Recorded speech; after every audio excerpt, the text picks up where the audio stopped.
He looked me dead in the eye, my own son, and said, "You're not signing, then you're not staying." That single sentence cut deeper than any storm I'd ever worked through. On Thanksgiving Eve, I walked out of the only home I'd built for decades, betrayed, discarded, and left with nothing but a toolbox in my hand. I didn't know it then, but being cast aside that night would lead me straight into a storm where I'd become a stranger's last hope, and where I'd have to fight for my own name to survive. Before we dive into today's story, take a moment to share where you're tuning in from. We love seeing how our stories connect people from all around the world. Your comments and thoughts bring this community to life, and we're so grateful to have you on this journey with us. If you haven't already, don't forget to subscribe and turn on notifications so you never miss a new story. Now, grab a cozy seat, maybe a cup of coffee or tea, and prepare yourself for a tale that will captivate your heart from beginning to end. Let's begin. Thanksgiving. Eve arrived with a sky the color of sheet metal and a radio voice warning the nor'easter would rake the coast around midnight. I stood in the kitchen in my coat with the toolbox by the back door, staring at a turkey that would never see the oven. The house exhaled cold through the registers. Salt rode the breeze up from the harbor, and somewhere outside a downspout rattled like loose cutlery. The table was set for 4 with my late wife's faintly crazed plates. 3 places cleared earlier that afternoon when someone decided there would be no meal worth dirtying dishes for. I turned the stove knob the way my hands remembered turning it every year, and it clicked against emptiness. My son Tyler blocked the hallway, shoulders squared, as if a foreman had given him a clipboard and a mandate. Kelsey hovered behind him with her phone raised to keep everything clear, a word people use now when they want their version to be final. The lens watched me the way a peephole watches a stranger on the stoop. The whole scene felt rehearsed. This had been decided before I walked in from the garage with a sack of potatoes and a stubbornly hopeful heart. There was nothing to argue. The argument had already happened somewhere I hadn't been invited. The room smelled of unlit gas and bleach. I reached for the crumpled paper towel by the sink and wiped a ring of water that didn't matter. My tools, fat-handled and nicked, lay in the red steel box that had followed me through 3 decades of night shifts. I snapped it shut and slid my thumb across the pocked lid as if that would iron it smooth. On top, I placed a small envelope. A dozen black and white photos of my wife at the pier with gulls flashing behind her, Tyler on my shoulders at the 4th of July parade, my own face younger and broad-backed, grinning like I believed muscle could keep anything from breaking. "Let's keep this simple," Tyler said. Kelsey's phone made a small focus chirp. "For clarity." I felt the words land and pass through. I had learned on the factory floor that a stripped thread won't take a bolt no matter how you sweet-talk it. I folded my gloves, nitrile-lined, oil-scented, then lifted the toolbox and the envelope and the jacket that still remembered the machine shop. The coat's weight steadied me. It was the kind you keep forever because it has mapped your shoulders. Tyler opened the garage door and the cold came rushing in hard and impersonal. The suitcase thumped on the concrete. He didn't look at me. I had the sense of watching myself on an old VCR, the tape chewed and the sound a half-second behind the picture. The seashell wind chime my mother strung years ago ticked on the porch, stubborn little bones clicking a rhythm the wind couldn't quite swallow. I took that sound with me because I needed something besides the electrical hum. Outside, the sky kept lowering. The truck sat nose out like a faithful dog that knows when to rise. My Ford coughed twice and then caught, the idle settling into a rough music I trusted more than any speech in that house. I listened the way a machinist listens for the offbeat, the weak cylinder, the whisper that means tomorrow will be worse. The gauge climbed. The heater began to push thaw. I set the toolbox on the passenger floor and slid the envelope of photos into the glove box, where, for once, the name would be true. In the back door glass, I met a reflection that didn't ask permission. Gray stubble, knuckles scored with old nicks, the posture night shifts teach a man so he can lift without begging his spine for sympathy. Age took up room in the picture, yes, but so did capacity. I nodded once, not to the man who'd been measured and found light, but to the mechanic who still knew how to seat a bearing by feel and stop a leak with a quarter turn. Kelsey's voice filtered through the garage. "We wish you well." Tyler said, "It's best." I said only, "I hear you." The 3 words counted toward the 5 to 7% of talking a night like this probably deserved. From the driveway, I watched the kitchen light go dark. The house became a silhouette and then an outline and then nothing but a box against the sky. The porch light snuffed, and there's no mistaking what that means in any state in the Union. The seashells clicked once more, a clock finishing its hour. I felt no urge to knock again. Dignity is not a costume you wear for company. It is the way you hold yourself when nobody wants you inside. I checked the truck the way I checked everything that mattered. Fuel a quarter down, wiper blades tired but game, flashlight charged, blanket rolled behind the seat, thermos empty and clean. Ritual is how a man refuses to be erased. I eased the Ford into gear and turned onto US 1, where the wind shouldered the hood and the first bands of snow scratched at the glass. The wipers rasped, found their rhythm, and kept time like a metronome nobody else could hear. The radio voice returned with coordinates for storm surge and the tide tables for morning. I turned it low. The dashboard threw a small, steadfast light across my hands. Rockland's harbor slid by to my right in brief, dark flashes between buildings. I caught glimpses of masts against the bruised sky and thought about all the nights I'd come home smelling like hot steel and cutting oil, my wife's hand finding my shoulder as if it were a map of where she meant to live. After she died, the house kept her warmth for a while and then did what all houses do without attention. It learned the colder lessons. I had filled the rooms with work. Tyler's voice, once round with requests and laughter, had sharpened. I missed the dull, good ache of being necessary. The further I drove, the less the town tried to talk me out of leaving. Streetlights thinned, snow slanted in, headlights made a tunnel, and I aimed the truck down the center of it like threading wire through a narrow eye. If I had a vow, it was small and wordless, to spend my breath on things that answered back in honest ways. Steel, rope, weather, engines, not lenses and caption boxes, not a son who had learned how to stage manage a departure. Past Owl's Head, the road bent to shadow and the ocean's black shoulder rose and fell beside me. The wind shoved hard and the truck leaned and then corrected as if remembering who we were.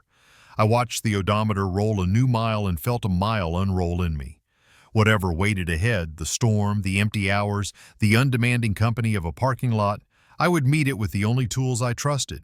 Hands that know their work, a truck that keeps its promises, and a spine that bows to weather but not to cameras. The night opened. I drove into it. If you're still watching and the pain of being cast aside hit you as hard as it did me, comment number 1 below so I know you feel it too. Now let's move on to the next part of the story. Minutes after I left the dark house, the storm tightened into a curtain I had to part with the truck's low beams. Spindrift ran across US 1. The wiper squealed and left half moons that fogged between strokes. NOAA cut through static with an alert. Crosswinds shouldered the cab, the tires loosened, then found themselves again on early ice. A gas station sat dark except for a vestibule that clicked open. Coffee waited in a stainless urn. It poured like road tar and tasted worse. No clerk, just a jar with bills and coins. I slid $2 under the rim, held the cup for heat, and watched my breath ghost the glass. I took stock of what still worked in me. The thermos stayed empty so I would keep moving. Back on the road, I skirted the waterfront. Iron and kelp rode the air.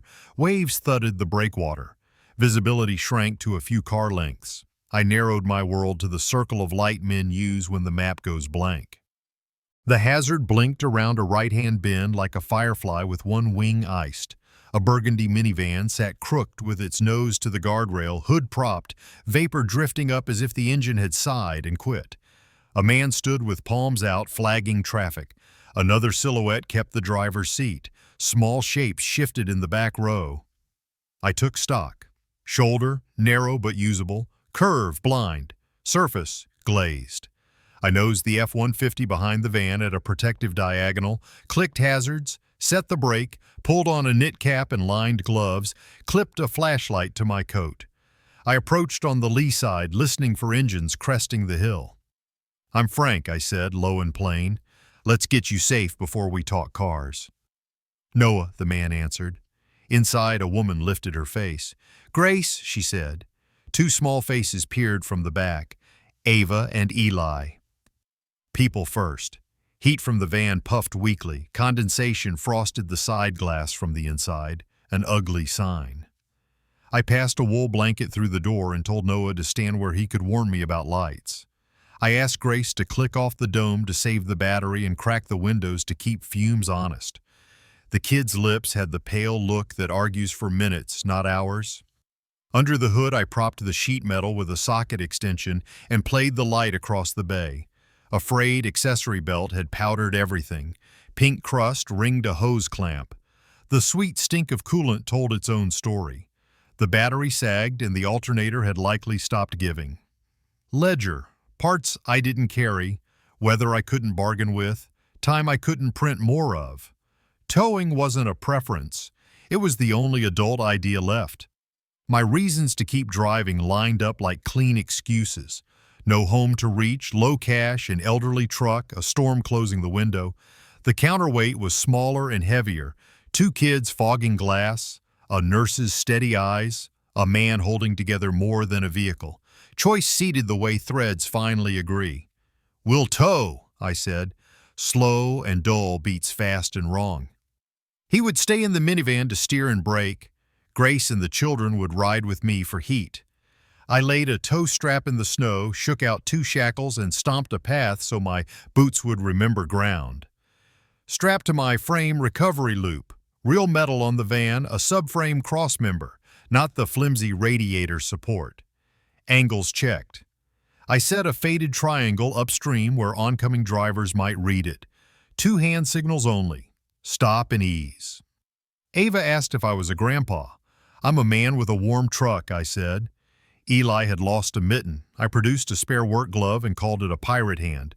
He slid it on and watched the oversized fingers until fear let go. I eased out until the strap took weight and felt the tug translate through the frame. The minivan settled into the line.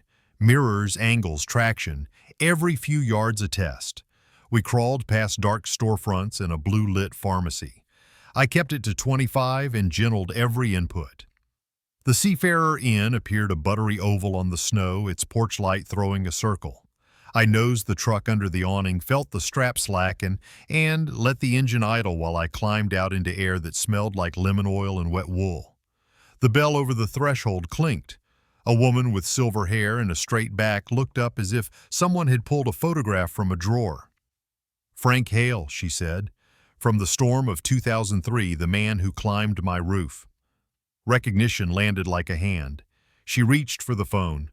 Noah and Grace shared a look braided from relief and questions. The children, now in warm light, let their shivers unwind. The night had opened its next door, and I understood we were not done. If you're still watching and that subtle hint of betrayal stirred something in you, drop a number 2 in the comments so I know you're with me. Now let's step into the moment when everything begins to unravel.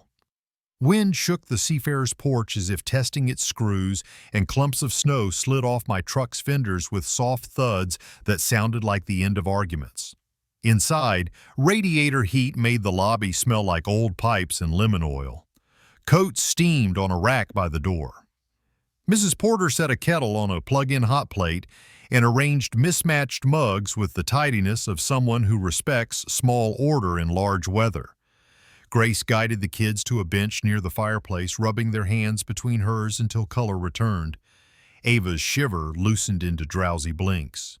Eli inspected his borrowed glove as if it might choose a pirate name and keep it. I went back out to the cold and set about undoing the night's rush in the right sequence.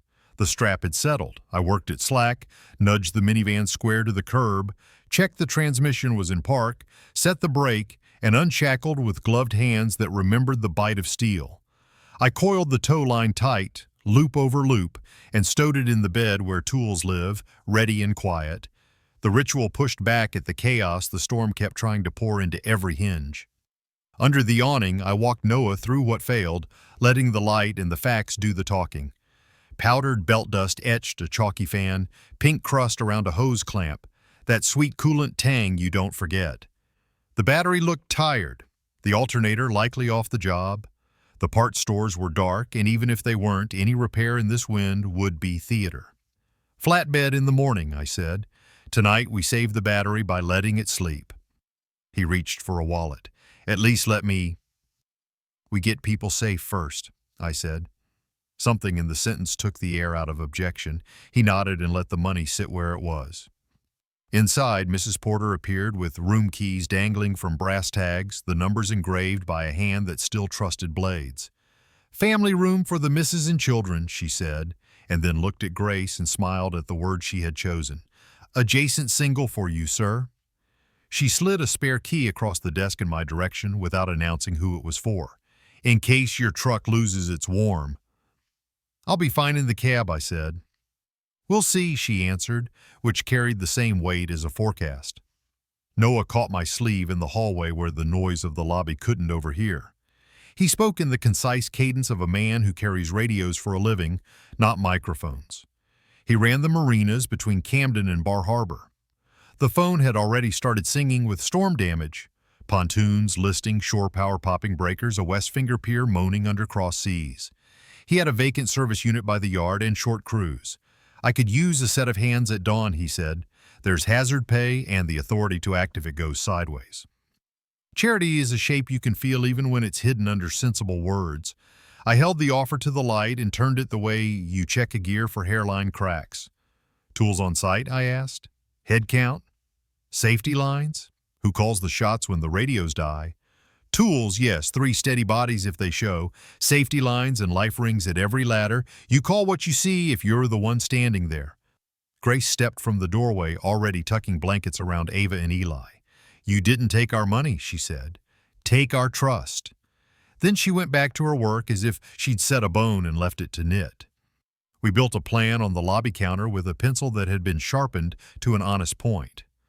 First light triage of the West Pier, mark bad boards with bright tape, sand and salt a safe corridor. Lockout and tag suspect pedestals before someone tried to make toast with a wet extension cord. Bring up the portable gensets and keep them well clear of fumes. Prep fenders and lines in case anything broke free, and tried to ride the surge in like it owned the place. 2 handhelds on the same channel, 1 air horn in the crate for when batteries got shy.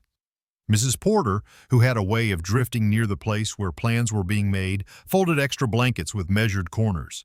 Her eyes went from my face to the toolbox and back. "You wrestled a roof for me in 2003, she said. "Freezing rain turned shingles to slate. I remember your boots ringing on the ladder." "I remember the ladder," I said, "and the way the hammer stuck to my glove." "Then you'll remember to tie off before you go dancing with the wind," she said, mostly to herself. Noah handed me a key attached to a rubber float shaped like a buoy. "Use the service unit," he said. "Just for the storm." "Just for the storm," I agreed. The words marked a line I needed to draw. I was accepting a staging ground, not a life raft. The difference lets a man say yes without handing over his name. I went out to the truck to shut it down and save fuel. The quiet that followed felt louder than the engine had. Snow hissed across the lot like a radio between stations. In the front window, I caught my reflection standing between the minivan and the drifted dark, past and future like bookends with a gap waiting for new pages. I pocketed the spare key I'd sworn I wouldn't need and told myself it was only for the weather's sake. Back inside, the kettle started to sing. Grace poured cocoa and slid the mugs into small hands that had stopped trembling. Eli lifted his glove and asked if pirates ate marshmallows. Ava leaned against her mother's shoulder, eyelids doing that soft, slow work kids' eyelids do when a hard hour finally lets go. Noah stood just far enough away to make room for his relief. He looked like a man whose load had slid back where it belonged. Mrs. Porter lingered behind the desk, opening a shoebox whose lid had been taped and untaped more times than the years should allow. Photographs nested in tissue. On the top corner of one, I saw a woman under a blue tarp and a boy in a knit cap standing beside her. Half faces turned toward a ladder in the smear of a winter sky. "I'll dig it out in the morning," she said. "Storms remember who shows up." I set my alarm for 0440. The key sat heavy in my pocket, a small proof that someone expected me to turn it. Dawn would ask for more than plans and a penciled list. I would bring a toolbox, a coil of line, and the same stubborn meter I'd used for years. Tighten only to spec, move only when the footing holds, keep your breath for the next pull. The wind clawed at the door again and the old inn held. I decided I would too. If you're still watching and the first blow of conflict grabbed your attention, type number 3 in the comments to show you're following along. Now let's dive into what happened when I tried to fight back. The alarm went at 4:40, thin and insistent in the little room, and I woke to air that tasted like tin. The window wore that pre-dawn gray snow wears before it decides to be light. I pocketed the brass spare key Mrs. Porter had slid across the desk and locked the door twice on habit, the way I used to check a breaker off and then tag it for the man behind me. In the lobby, I poured 2 fingers of coffee from the thermos, swallowed once to warm my throat and once to steady my hands, and left the rest to heat my palms. The hall smelled of lemon oil and wet wool. Beyond the glass, the plows grumbled like old dogs. Boots squeaked on the parking lot, each step writing a quick line in the crust. Harbor buoys thudded out in the chop like slow drums. At the gate, Noah was already there with 2 handheld radios, a clipboard zipped into plastic, and a parka ringed with salt stains. He introduced Rudy, an old-timer with rope in his pockets, and Maya, an electrician's apprentice with tape looped from her belt. We tested radios, clipped lifelines to our belts, staged rings at every ladder. "No hero moves without a second set of eyes," Noah said. "Copy," I answered. I prefer responsibility when it sits on the hips like a harness, not fluttered across the shoulders like a cape. We took the west finger first, footing before anything. I worked a spud bar along the boards, feeling for the lie.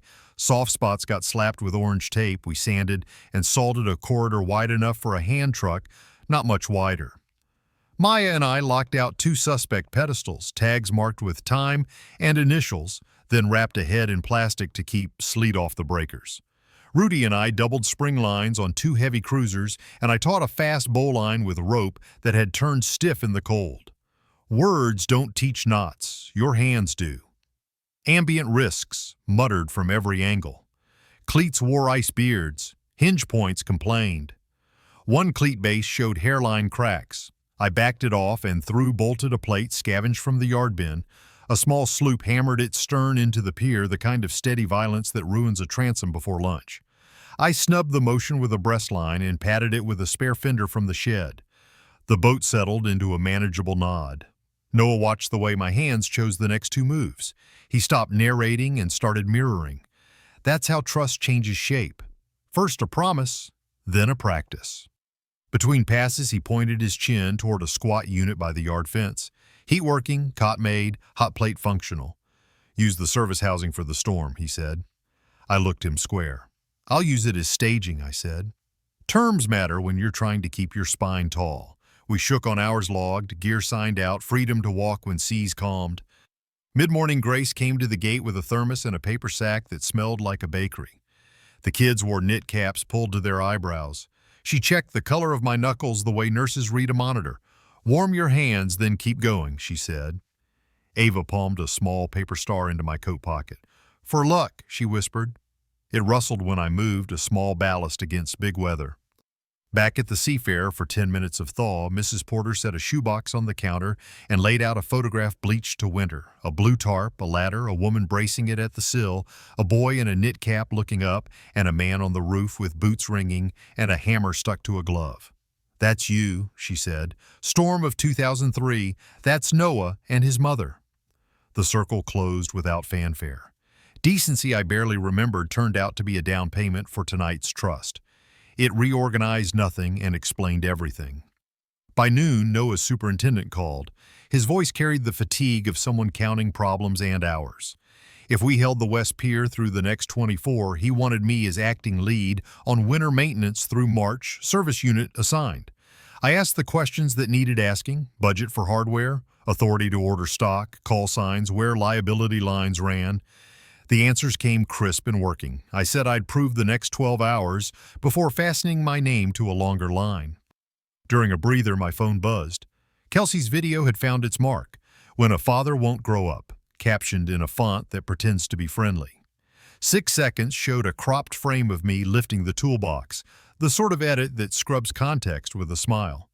I killed the sound and set the screen face down on the crate. You can spend breath on bolts or on captions. Both cost oxygen. I chose the pier.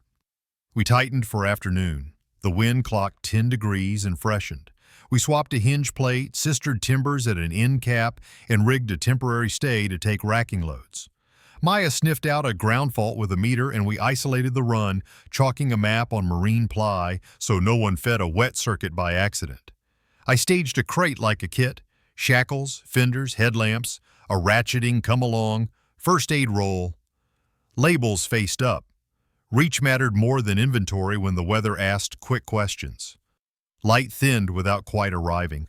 The harbor found a lower register and spoke in it, the kind of voice that makes men listen. We checked belts, lights, and radios. I thumbed the little paper star in my pocket.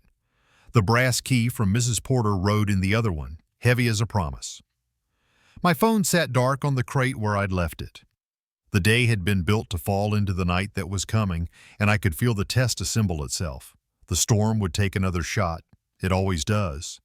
Somewhere down the road, because trouble keeps a schedule when it smells weakness, Tyler and Kelsey would arrive with their tidy captions and their urgent paperwork. I had bolts to torque and lines to dress, and a pier to hold through dusk. The wind leaned in. I leaned back, not as an act of defiance, but as a man's way of standing his ground when the ground moves. Dawn had asked for proof. Dusk would count it. Shh. By late afternoon, the wind had clocked and deepened, a constant push that made the West Finger Pier hum in a tone I felt in my teeth. Sleet stitched at exposed skin. The sky had gone from pewter to iron. Everything squinted. We had the planks salted, the faulty pedestals tagged, the spring lines doubled, and still the structure talked like a man who'd seen worse and didn't trust this crowd to respect it. Distraction at that hour was a liability with boots on.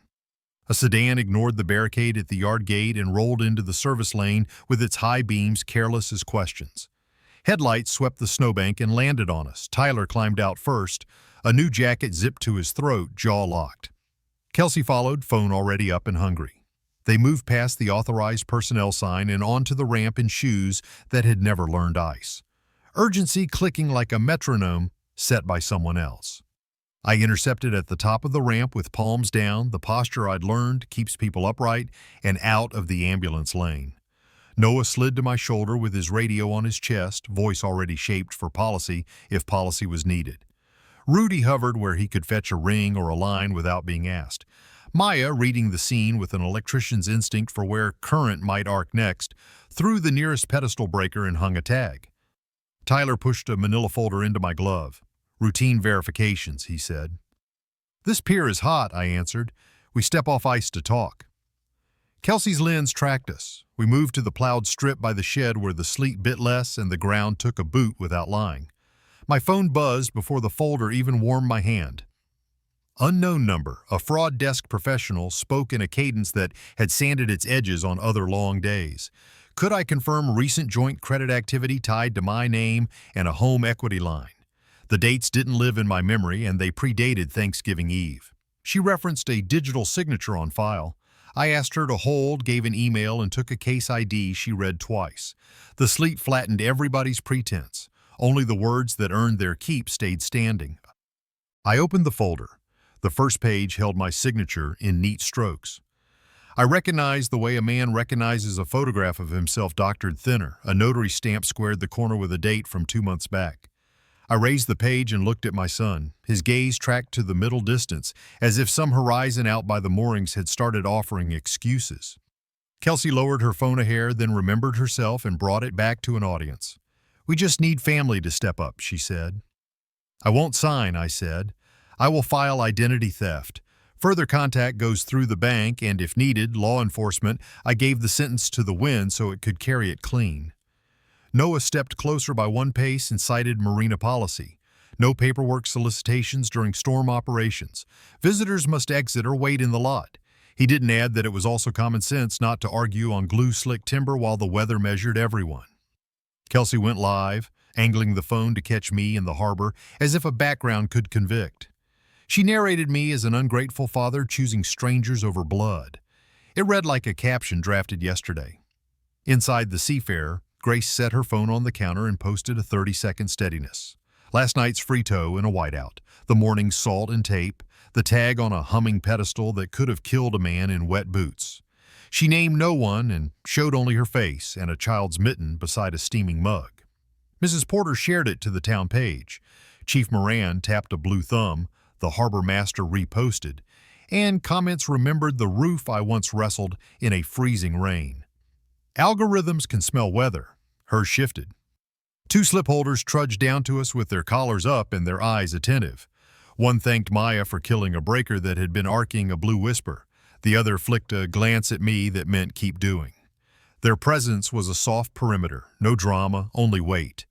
A gust skated sleet across the ramp. Kelsey's heel went out, the phone cartwheeled toward the black water. Tyler lunged without traction. Noah's hand clamped an elbow as trained and stopped two bodies in a narrative from going over. It wasn't heroics, it was procedure. I gave them both the rail and pointed to the plowed lane. Their breath came visible, loud and fast. I texted the fraud desk and received the affidavit link. I shot time-stamped photos of the folder's contents and the envelope, GPS on, then closed it and handed it back with the first page showing. Serve documents through the bank, I said. Noah logged an incident report in his clipped handwriting, unauthorized entry during a storm alert, no injuries, escorted to parking. Process put holes in the sail where wind had filled it. Tyler tried one more line, the old tone he used when homework wasn't done. It's for our house, he said. You chose your house over me the night you filmed me leaving mine, I said, and then stopped talking because the pier had more claim on my attention than any sentence left. They went back to their sedan, headlights painted the lot, and then withdrew. The wind kept talking in a deeper register. The pier answered with a vibration I have learned to read as wait, then act. The phone buzzed again in my pocket, not the bank this time. A county financial investigator left a voicemail, short and formal, requesting a call back in the morning regarding multiple complaints of forged co-signatures. The countercurrent had grown teeth. We returned to work. I checked the hinge plates and felt one beg for a sistered timber. Rudy fetched it, and we sank bolts without wasting tool time. Maya found another ground fault and hung a second tag. Noah lifted his chin at the water, reading chop and fetch like a second language. I touched the paper star in my pocket and felt it crackle.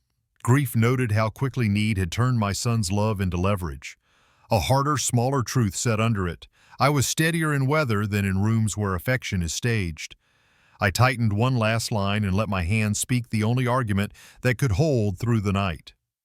First light came the color of zinc, a thin wash over water that looked hammered flat by the night. The Marina still stood because we had made it stand. My hands were raw, my forearms humming with the ghost of strain, and the coffee from a dented thermos tasted more like a verdict than caffeine. The paper star in my pocket had softened at the tips. When I breathed, it crackled. Signal returned as the wind sagged. In the service unit, I replayed the voicemail from the county financial investigator and called back on speaker. I gave him the fraud case number the bank assigned, spelled my name the way you do when you want the record right, and read out the dates I had most definitely not sat in any office to sign anything.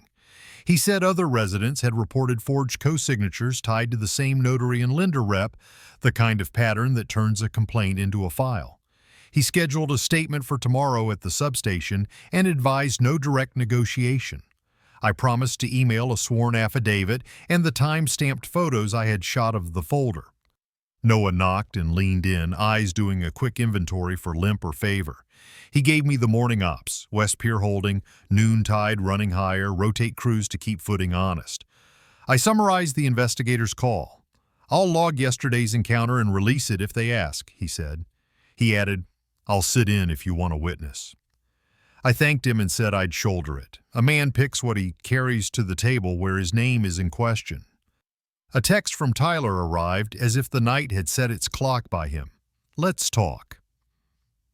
Diner off Route 1 at 11. He added a second line about a friend who could fix it all. The phrasing wore a borrowed suit. Rescue that bills itself as favor and arrives with strings. I weighed risk and decided on the old rules, public place, daylight, nothing to sign, nothing to borrow. I printed the fraud case number and the investigator's callback details and slid them into an envelope with my boundary and process letter. One dated paragraph that said every future contact would go through the bank's fraud desk or the county investigator. Any in-person solicitations would be logged as harassment. The diner smelled like bacon grease and citrus cleaner. Windows fogged at the corners where the heat met glass. Tyler sat in a booth with a man whose haircut belonged in a lobby and whose jacket made a point. The handshake he offered had all the tensile strength of a paperclip. He slid a bridge note across the vinyl with a rate that punished ignorance and a confession of judgment clause that punished trust. A pen lay on top like bait. "We can make this disappear," he said. "Disappearing isn't the same as being clean," I said. Tyler's voice went smaller. "It's just paperwork, Dad." I kept my eyes on the language. Paper that steals a name isn't small. I did not touch the pen. I placed my bank case number on the table, read the investigator's name and tomorrow's appointment aloud, and said in the same voice I used for torque specs that I would file identity theft and would not sign anything now or later. Then I slid the boundary letter across. His friend called it family business, and the word family landed with all the clarity of sleet on sheet metal. Tyler rotated through plead, blame, and nostalgia, a tired carousel. I kept my hands flat on the formica and my mouth shut except to repeat the process. When the waitress topped off my cup, I paid for it and left a tip that respected the refill I didn't take.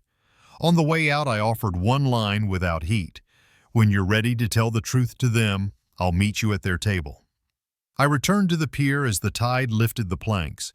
The wind had dropped, but the fetch still stacked chop, and that can trip a man who believes calm is a promise. I checked the hinge we had sistered in the dark and added a second washer to spread load. Maya reported the isolated circuit still clean. Rudy swapped a line worn flat under a chock, the fiber polished like a lie. Grace texted a photo of the kid's bunk with Ava's paper star taped above it. The sight steadied a loose board in my chest. In the service unit, I built the paper trail the way you build a ladder, measured and rung by rung. I emailed the bank's fraud desk with the photos, Noah's incident report number, and the boundary letter PDF, and I CC'd the county investigator. I called Mrs. Porter to thank her for the rooms and to ask whether Tyler and Kelsey had been guests. They had not. She said she could confirm the lobby camera's timestamps if anyone asked. "Harbor remembers who shows up," she added. I believed her. Water and people both keep ledgers. By late afternoon, the light sharpened and the pier's voice lifted back to something like normal. The crisis had stepped down, but consequences build their own weather. I walked the corridor we had salted, read the grain of each board like a familiar palm, and let the quiet work. The phone buzzed again with a number I didn't know, a text about others who had been burned and wanted to talk. I saved it for tomorrow. You don't change oil with the engine running. You don't fix a life while standing on a heaving deck. I stood at the end of the finger and watched a gull ride the crosswind and make a landing look like intention. I told the truth to myself in words simple enough to memorize. I am done auditioning for a part in a son's story that requires me to be either a villain or a wallet. The law will do its job because I will do mine by it. My work will point my name where it should live. I pressed the star in my pocket and felt the crease at the center. I had chosen the sea not because it was kinder, but because it was honest. Tomorrow would count what tonight had cleared.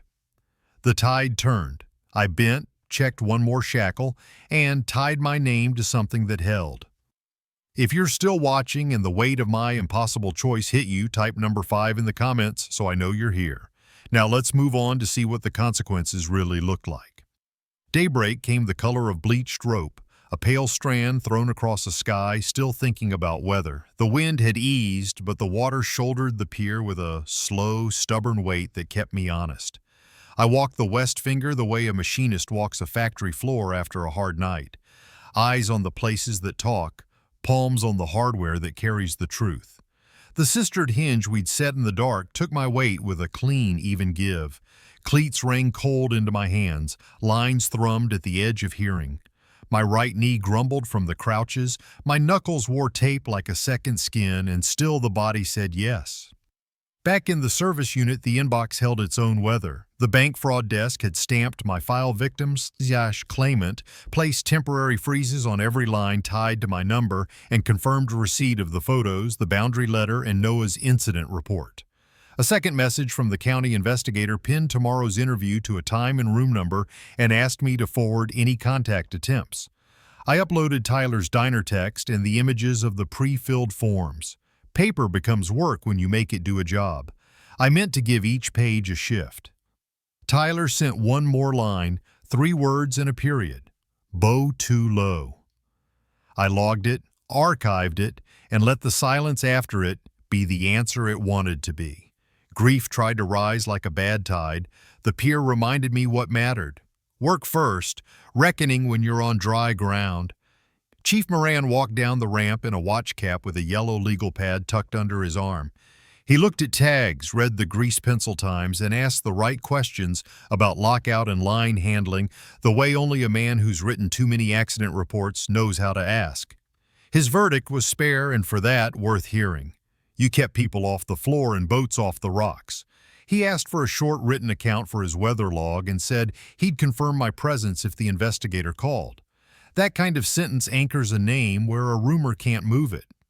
Noah's superintendent rang next. Performance plus Moran's nod greenlit my acting lead for winter maintenance through March. The service unit became housing for the term, with keys, an inventory sheet, and the kind of liability language I respect. I signed the gear log, not a charity receipt. The distinction stayed bright enough to see in any weather. Order steadies a man, so I rebuilt the storm crate until it looked like a photograph of itself. Shackles nested by size. Fenders retied. First aid rolled tight and taped. I replaced a chafed spring line before it failed and through-bolted a cleat with a backer plate where someone long ago had trusted wood screws. Each micro-wind pulled a small splinter from the night. Trust banks interest when you're not looking. I wanted the balance high before the next blow. In the quiet hour between tasks, I wrote a no-contact letter to Tyler by hand. It fit on one page. Tell the truth to the bank and the investigator. Show proof of counseling for debt and anger. Don't ask me for money. I signed and dated it, scanned a copy for the file, slid the paper into an envelope, and wrote his name on the flap. Then I set it in the drawer and closed the drawer. Choosing not to send it was still a choice. The door wasn't locked. It had a guard sitting on a stool watching both ways. Community made its rounds without fanfare. Mrs. Porter dropped a casserole the color of Maine in November and a note that read, "For the man who ties his knots and keeps them." 2 slip holders brought coffee that tasted of diesel and gratitude and thanked us for the saved stern.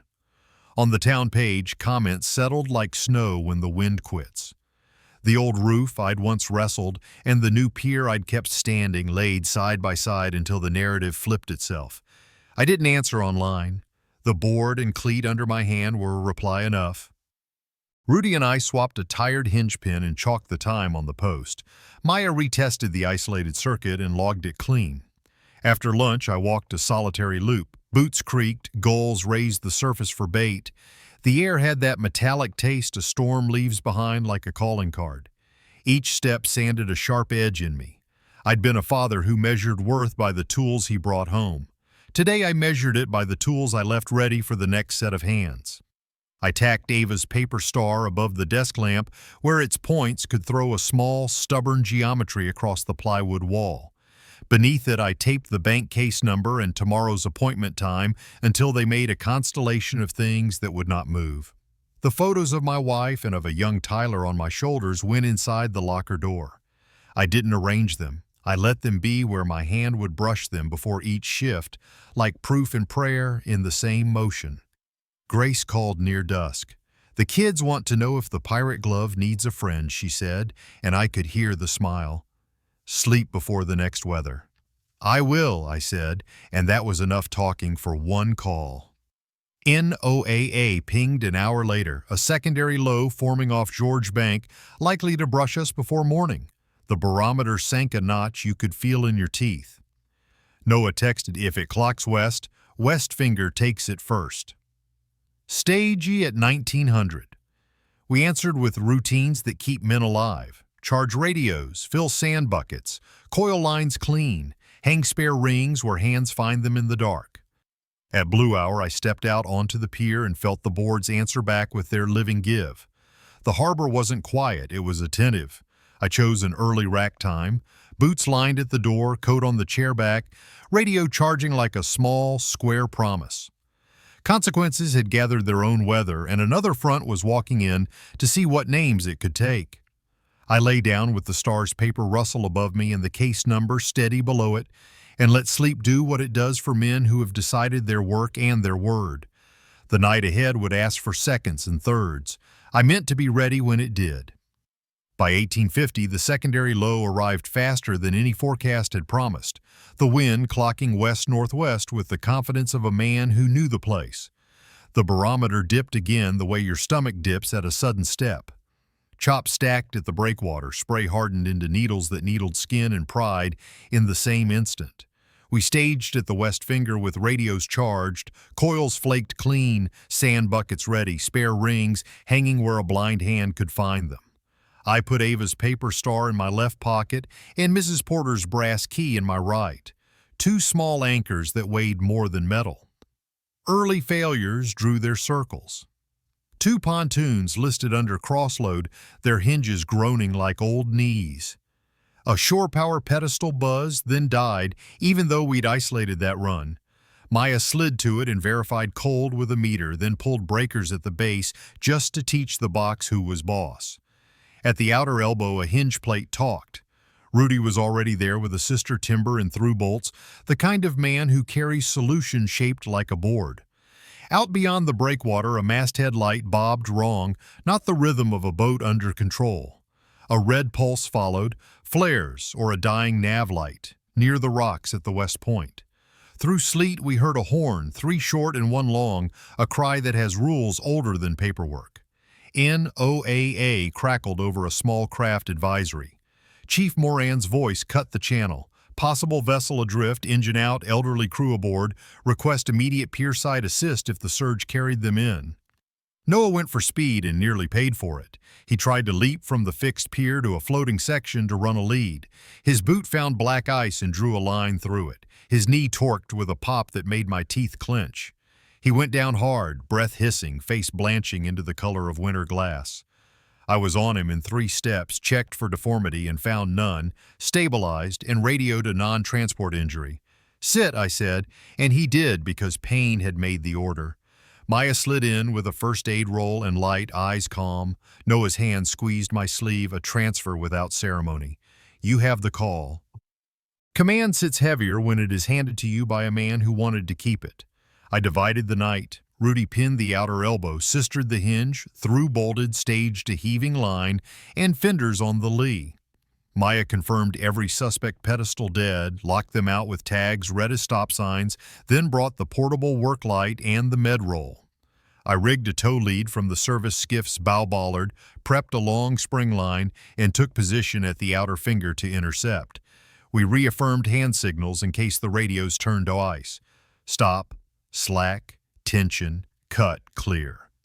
The air horn waited for abort. The sailboat yawed toward the rocks, the wrong side of the breakwater fighting her. In the cockpit, a man and a woman in foul weather gear worked a tiller and a boat hook with the stubborn rhythm of people who had earned their years. I waved and pantomimed amid wind, asking for the pier's lee where we had a fighting chance. The first heaving line fell short and drew a curse I kept inside my teeth. The second line set and strain traveled up my gloves into my shoulders in the honest way strain should. I belayed and walked the load down the finger, letting friction bleed speed while Rudy dropped a fender and Maya carved a lane through sleet with the portable light. A crossed spring line had other plans. It snagged and began to saw against a chock, the kind of motion that ends in a snap you hear in dreams. I flipped my folding knife open. Steel I trusted, cut the fouled bite, and rereaved a cleaner lead in one motion so the line could do what lines were born to do. Maya's light caught a glaze under my boot. Ice, she called, one word doing the work of 10. I shifted weight and planted. The hull kissed fender instead of beam, a small mercy earned by inches. Timing is the difference between damage and story. I stepped down when the swell lifted the bow to me, grabbed the shroud, and clipped a temporary bow lead, hand and metal finding each other without discussion. Rudy snubbed the stern with a breast line that hummed like a tuning fork. The couple sagged where they sat, their breath fogging in little bursts. The woman's lips were the blue no nurse likes to see. Her hand shook in that jerky rhythm cold gives you when it thinks you are dessert. We pulled the bow off the Rox's draw and breasted her to the lee. The line sang, but sang true. Chief Moran's crew arrived at the outer dock with the pace of people who choose speed wisely. I briefed in 4 sentences: time, temp, wind, injuries, and the EMT moved where she needed to move. I pressed my wool cap into the woman's hands and took those hands between mine until skin remembered blood. The man tried to stand on pride and ice. I put a palm on his shoulder and set him back down, a quiet order with no rank attached. Behind me, Noah watched, jaw tight with pain, eyes bright with something that looked like pride refracted through loss. He didn't need to say a word. The look did the lifting. We reset what needed reset. Rudy's sistered hinge held like it had been waiting its whole life to be tested. Maya's lockouts threw red where red belonged. We coiled lines clean and logged the time, the air temperature, the gusts, the state of the sea, the names and hull numbers, because a night only counts if you tell it what it was. Moran signed my incident note with his blunt, "Good catch," then keyed his radio to report stabilization at the West Finger and acting lead hail, maintaining command continuity after injury. The words hung in the cold like a banner I hadn't asked for but needed. Noah clapped my shoulder and winced. "You're writing the ops report," he said. "Acting lead stands." I nodded, not because I wanted a title, but because titles sometimes keep the right person in the right chair when the weather calls again. The couple thanked us without flourishes. They asked names and I gave mine. The woman repeated Frank as if testing a warmth and nodded as if the name had passed. I felt the paper star against my thigh. Grace's text was waiting on my phone, a single line I wouldn't see until later. Heard the horn. "Tell me you're warm." Warmth would be earned in order. Pier first, people next, names last. The storm stepped down one notch as if a hand had eased the throttle. Harbor lights smeared gold on the water. Snow went from needles to flakes to a hush. We walked the finger end to end in silence, checking what held and what asked for more by morning. At the latter, I touched the tag that said dead and felt alive. I pocketed the star and heard its crease. The night had been long enough to call itself proof. Tomorrow would count outcomes and write them down in ink. If you're still watching and the turning point toward a solution gave you hope, comment number 6 below so I know you're walking this road with me. Now let's move into the ending that ties it all together. Morning rinsed the harbor in a flat, forgiving silver, the kind boats like because it lies about what happened in the dark. The West Finger stood entire, the sistered hinge square, the line still singing a low hum. You only hear when you put your hand on a cleat and let its vibration crawl into your bones. My hands had gone stiff overnight, the cuts along the knuckles glazing shut, and my right shoulder carried a quiet ache that felt more like use than damage. Noah came hobbling down the ramp on borrowed crutches, jaw set against the knee that had betrayed him. He planted himself where he could see the outer elbow and nodded once, pleased in a way that didn't need translation. By 8, I was in the county building, a place that smells like toner and winter coats. The financial investigator's office had a plastic plant in the corner and a table just big enough for a legal pad and a stack of strangers' choices. I spread my evidence without apology. Fraud desk emails, the bank's case number, time-stamped photos of the folder with a signature that looked like my name from a life I hadn't lived, Noah's incident report, and the notes I'd scrawled from the diner meeting when a pen had been laid out like bait. The investigator, a woman with clear eyes and a pencil that stayed sharp, listened longer than most people listen. When she spoke, the words didn't wobble. A criminal inquiry had opened, she said, with multiple forged co-signatures tied to the same notary and a lender representative who had enjoyed too much convenience. Tyler's name showed up in filings and communications. The notary's stamp was already under a microscope and subpoenas would follow. She wanted my sworn statement tomorrow, camera on, signature live, and advised me to refuse all private contact. The words landed like weather changing. Nothing dramatic, just the barometer telling a man to set his jaw. Out in the hallway, the bank fraud unit called. They confirmed what the email had promised. Every fraudulent line frozen. My liability cleared. My file flagged for monitoring. They would pursue restitution through their channels and keep me informed when there was something worth the breath. Relief and grief braided together in a way that didn't untie. Vindication is its own kind of ache, because it proves the wound was true. Tyler waited in the lot like a bad idea, hood up against the cold, hands in his pockets. He looked smaller with the daylight on him. He watched me approach as if the right angle might change the math. "You could have signed one paper," he said. The sentence hung in the air like a nail, just long enough to split wood. "I signed 30 years of papers for you," I said. "That's enough." His mouth tried a second shape and failed. I walked past without turning. I heard his voice break into a word that had once meant something. The parking lot didn't answer. Asphalt and frost don't take sides. I got in the truck and let the heater earn its keep. The Marina board met that afternoon in a back office that used to be a storeroom. Noah stood against the wall on his crutches while the superintendent ran through the minutes. Chief Moran's note sat on the table like a stamped passport. We reviewed the incident logs, the photos, the work we'd done before and after the second blow. Men and women who measure with calloused fingers and not just numbers found the rhythm of the story and kept it. The vote was quick. My role as acting maintenance lead stood through March. The service unit housing was assigned in writing, keys cataloged, inventory sheet signed. No speeches, just paper that did its job. A durable place to stand while winter did what winter does. Mrs. Porter hosted a supper at the Seafarer because that's what towns do when talk has run its course. Hot stew, bread with butter soft enough to spread, coffee that matched the evening. Slip holders brought their gratitude the way working people bring everything, quietly, with an extra hand where one is needed and without narrating the deed. Grace came with the kids. Eli inspected the glove that had become a pirate's hand and declared it might need a friend. Ava went with me to the service unit to see the paper star above the lamp. When she saw it, she didn't clap or squeal. She touched the edge of one point and said, "It stayed," like a verdict. I felt something unclench that had been clenched since a porch light went out on Thanksgiving Eve. Later alone, I took the photos from the locker door and looked them in order. Without trying to fix anything, the pictures refused to repair.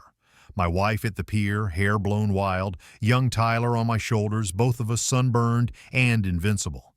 Love doesn't vanish. It changes state and sits there, stubborn as salt. Trust can die, though, and it had, and admitting it didn't feel like treason anymore.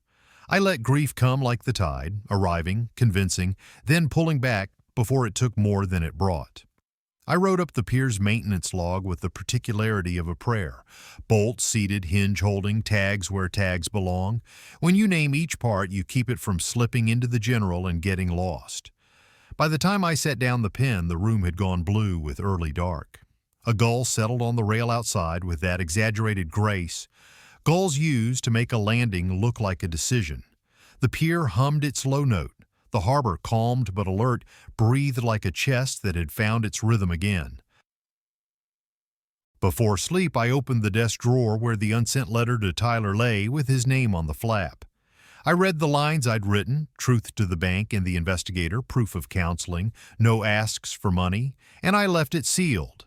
Some doors you leave under watch, some you nail shut, some you keep on a hinge that squeaks, so you'll hear it if anyone tries to come through without knocking. I taped the bank case number beneath the lamp again and penciled tomorrow's appointment time next to it. The paper star caught a draft and rustled, a small sound like promises made and kept. If anyone asks what this chapter means, I will tell them it is where labor and law shook hands and agreed to share the load. It is where a man stopped auditioning for a role in a son's drama and started playing one in the place that called his name for the right reasons. It is where the harbor decided I belonged, not as a guest or a favor, but as a piece of hardware that holds, when weather asks the question, only a storm asks right. I turned off the lamp and let the unit go dim. The pier stayed in my hands even after I set them down, the way work stays in a body when it fits the man who does it. Outside, the tide came in on time. Inside, I counted the choices I could live with and slept under their weight like a blanket. The harbor at first light looked flat as milled steel.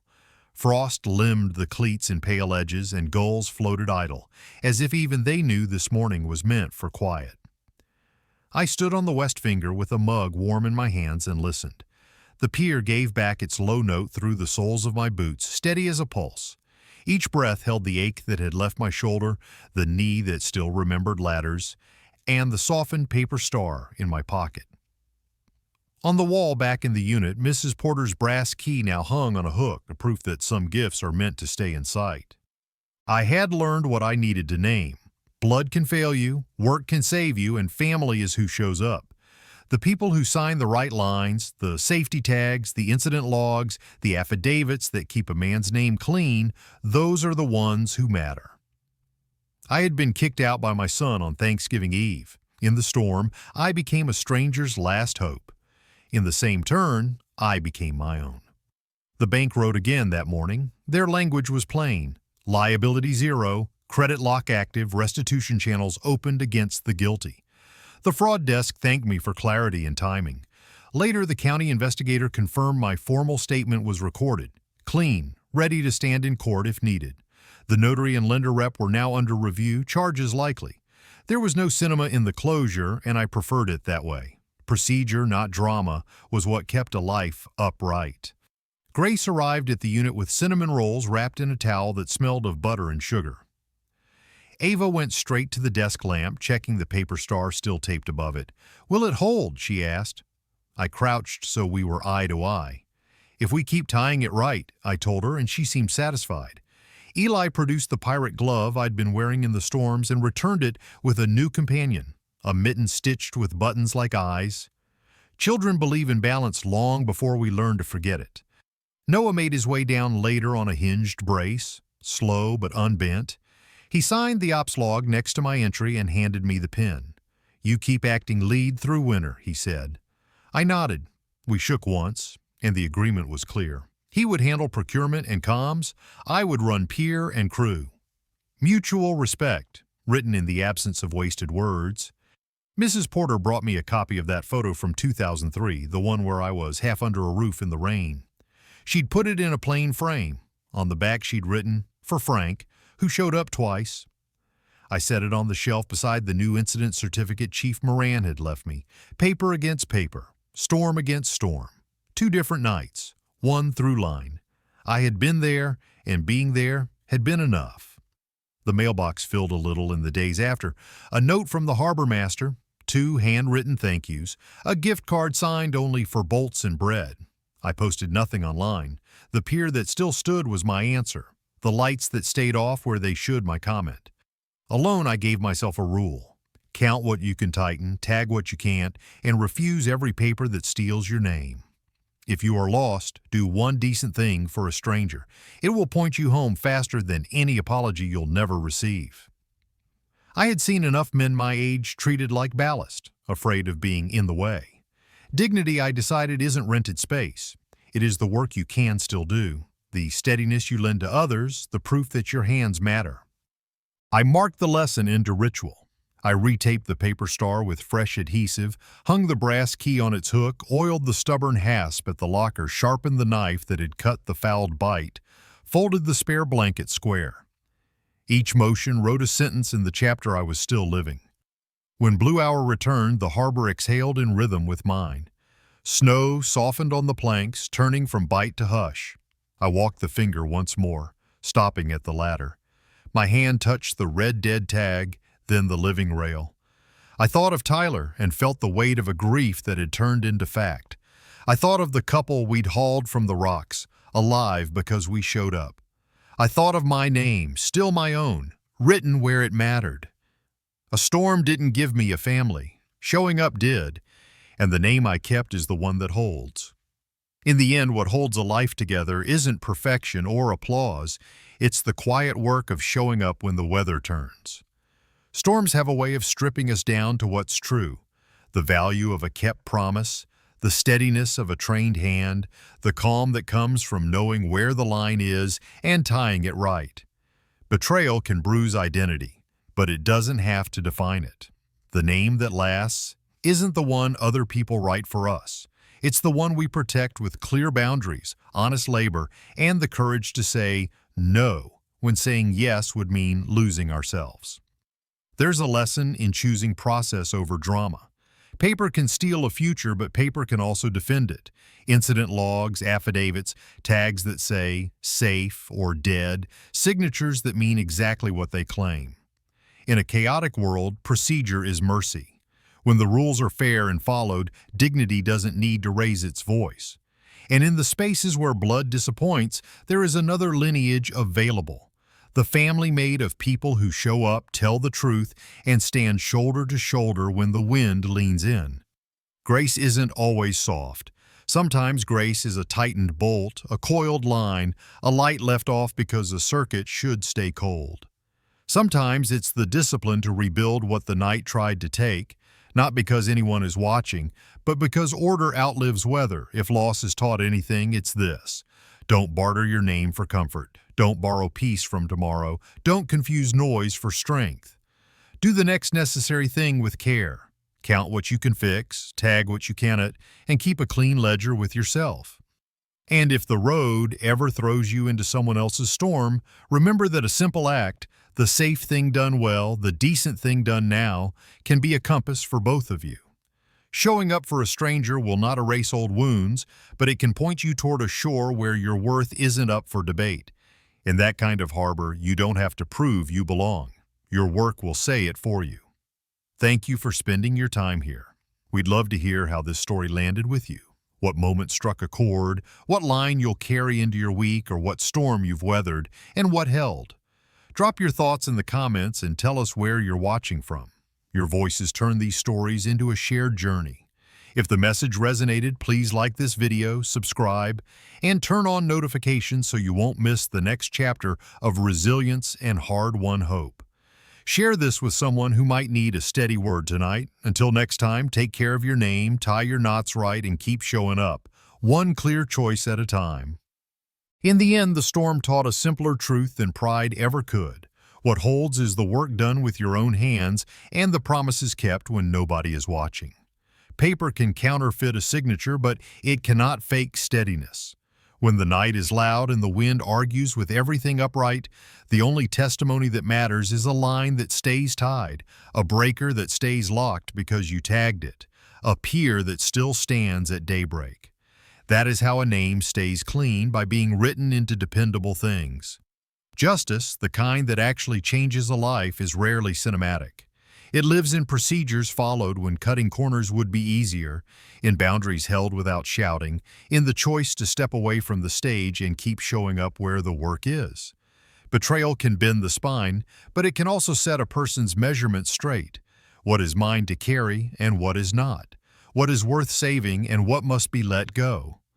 Forgiveness, when it finally arrives, often looks less like a speech and more like a day done well. Dignity isn't a gift, it's a discipline. And family? Sometimes blood stays, sometimes it doesn't. Either way, belonging is proved by presence. The ones who sign the right lines, safety tags, incident logs, affidavits, and keep their word when the cameras are off are the ones who meet you at the water's edge and take the strain. Chosen kin are not appointed by sentiment, they are revealed by repetition. Show up enough times in bad weather and the harbor itself starts to remember you. In a world eager to rename people according to its convenience, the surest way to keep a name is to spend it on usefulness. Tie what you can tighten, tag what you can't, refuse every paper that tries to spend you without consent. If you're standing at a threshold tonight, between anger and restraint, between the quick lie and the slower truth, choose the step that will still be true in the morning. Do one decent thing for a stranger. It will point you home faster than the apology you may never hear. And if the dock groans and the weather takes another run at your resolve, remember, storms are loud, but they pass. The quiet you earn afterward is the part that stays. That quiet is not emptiness. It is the sound of a life aligned with its values. Thank you for sharing this time. If something in this journey echoed through your own, an impossible choice, a boundary kept, a small rescue that mattered, tell us about it in the comments.